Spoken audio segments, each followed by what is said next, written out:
நிலைவாழ்வை நோக்கி தவக்காலத்தின் 14ஆம் நாள் தியானம். நம்பிக்கை பெரியது. ஒரு கிரேக்க பெண்ணின் விசுவாசத்தை இயேசு அளவிடுகிறார். தீர் சீதோன் பகுதியின் எல்லை பகுதியில் வாழ்ந்த பெண்.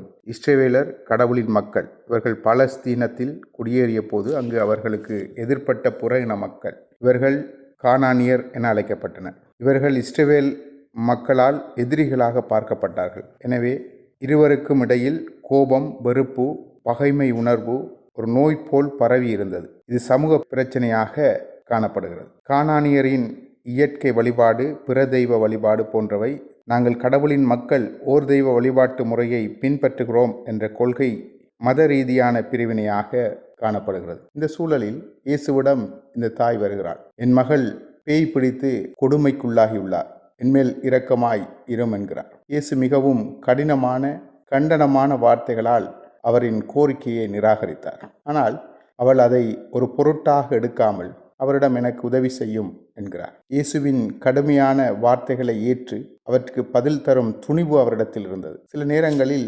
பிடிவாதமும் நல்லதுதான். அவளின் பிடிவாதமான அந்த கோரிக்கை இயேசுவை அவள் நிமித்தம் மனம் இறங்க செய்தது. தாவீதின் மகனே, என்மேல் இரக்கமாயிரும், எனக்கு உதவி செய்யும், இதிலிருந்து என்னால் விலக முடியாது, பாதிக்கப்பட்டிருப்பவள் என் மகள் என்ற தாயின் உருக்கம், மகள் நிமித்தம் தன்னை எந்த நிலைக்கும் தாழ்த்த அவள் முன்வந்தாள் என்பதை காண்கின்ற போது நம்பிக்கை பெரியது, நீர் விரும்பியவாறே உமக்கு நிகழட்டும் என்றார்.